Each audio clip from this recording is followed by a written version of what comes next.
Assalamu alaikum. This is Mongmar Singh welcoming you all to the English news from BTV Chattogram.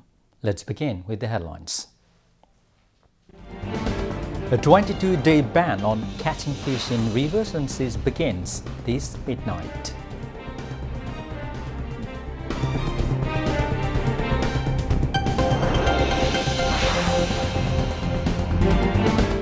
Divisional selection round of Bangladesh television's popular talent hunt program Notun Kuri begins tomorrow.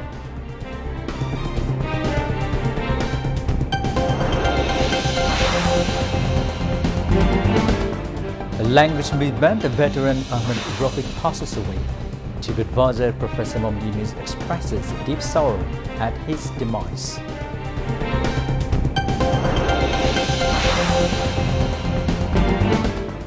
Israeli army using remote-controlled vehicles packed with explosives to demolish entire neighborhoods in besieged Gaza City.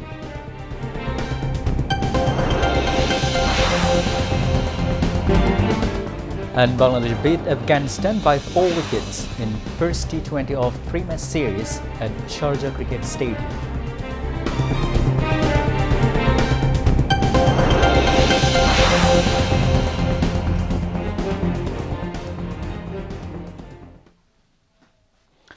Viewers, those were the headlines. Now moving on to the details. The Mother Hilsha Conservation Campaign begins tonight at midnight to ensure safe breeding of Hilsha.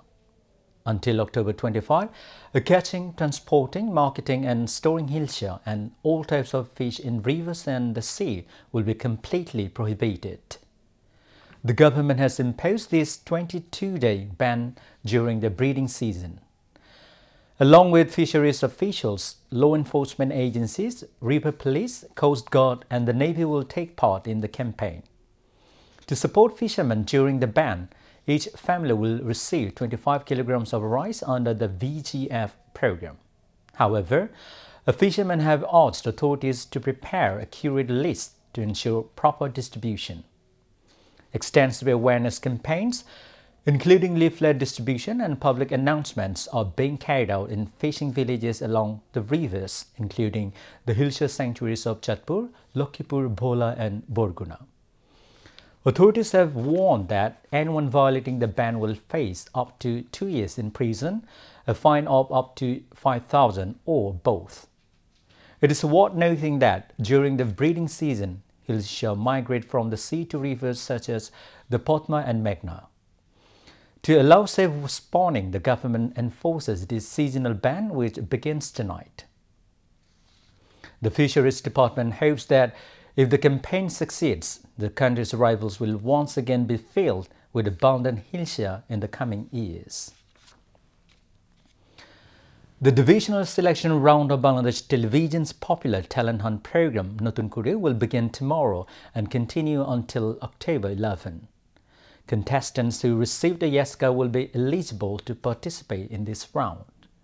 From here, 960 contestants will advance to the final selection round. The competition is divided into 2 age groups, children aged 6 to under 11 and those aged 11 to 15.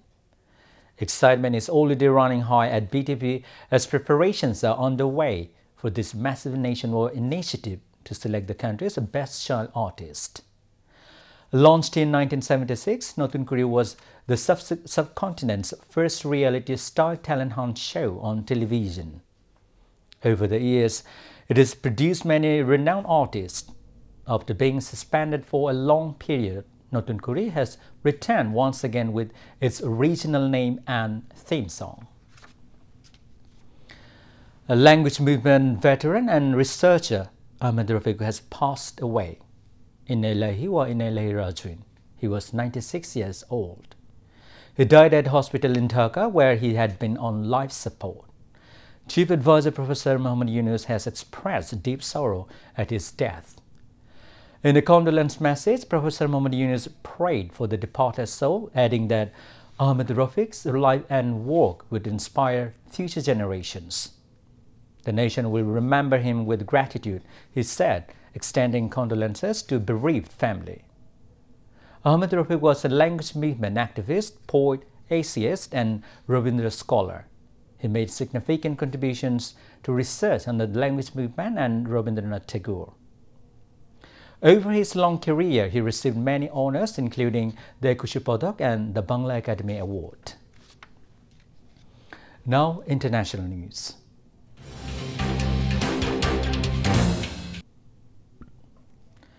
Israel's army is using remote-controlled vehicles packed with explosives to demolish entire neighborhoods in besieged Gaza City after issuing a last chance to live warning to hundreds of thousands of trapped Palestinians.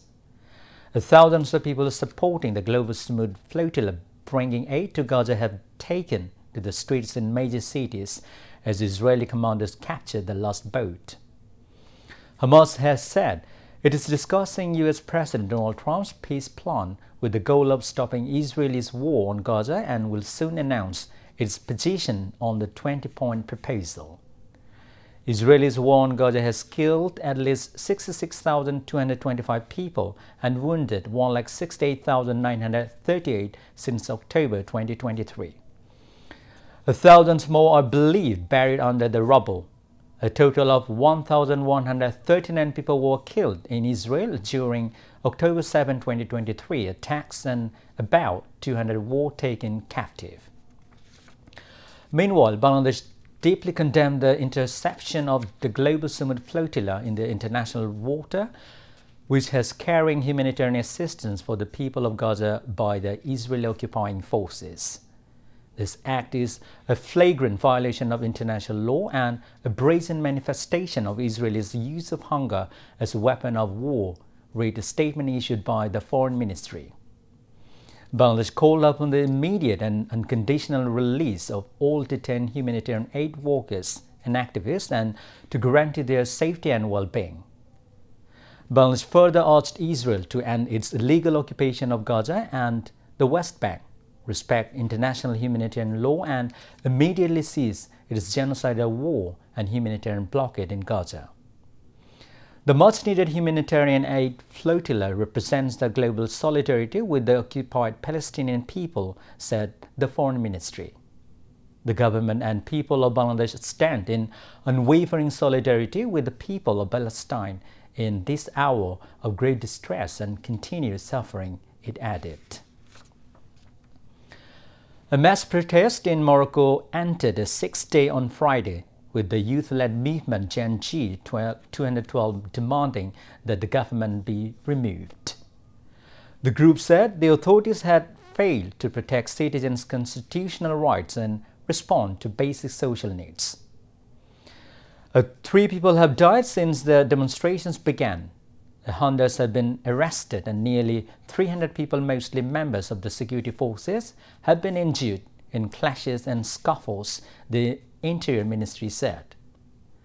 It added that 80 public and private buildings and hundreds of cars had been vandalized. Gen J 212 also called for the release of all those detained in connection with what it described as peaceful protest.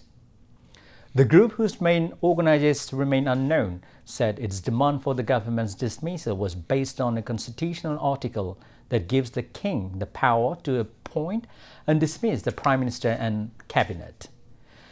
The rallies have been driven by anger over social inequality and failing public services. A protest swelled after reports last month of the deaths of 8 pregnant women at a public hospital in the southern city of Agadir. The United States has announced it will begin sharing intelligence with Ukraine on long-range targets inside Russia, including oil refineries, pipelines and power plants. Washington says the move is aimed at crippling Moscow's vital oil revenues. According to Reuters, this marks the first major shift in policy under President Donald Trump. The U.S. has long provided intelligence to Kyiv, but the new information will be far more specific, designed to help Ukraine strike Russia's energy infrastructure directly. Washington is also urging NATO allies to provide similar intelligence while pressing European nations to stop purchasing Russian oil. In return, Trump is pushing for tougher sanctions on Moscow. At the same time, Ukraine is requesting US-made Tomahawk missile with a range of about 2,500 kilometers, capable of reaching Moscow and deep into Russian territory. Kyiv is also developing its own long-range missile, the Flamingo, though production remains limited. Russia Foreign Minister Sergei Lavrov has dismissed the move, saying even if Ukraine received Tomahawks, it will not significantly alter the battlefield. Oil and gas exports remain Russia's largest source of revenue, making them a prime target for US. And allied pressure, President Trump is also imposing new tariffs on India to discourage cheap Russian oil imports and has asked Turkey to hold purchases as well. Meanwhile, G7 finance ministers have vowed coordinated action against countries that continue to buy or sell Russian oil in defiance of sanctions. Now back to national news. 39 abductees were rescued and 2 human traffickers arrested in a drive by Bangladesh Navy and Coast Guard in Teknaf, Cox's Bazar, earlier this morning. The Coast Guard, along with the commander team of the Navy's Special Warfare Diving and Salvages, SWAT, conducted a drive in the deep of Gochapia Hills of Bharachura Union in Teknaf Upazila, based on the information that a racket of human traffickers abducted 39 persons, including women and children, aiming at extorting ransom and trafficking them to Malaysia.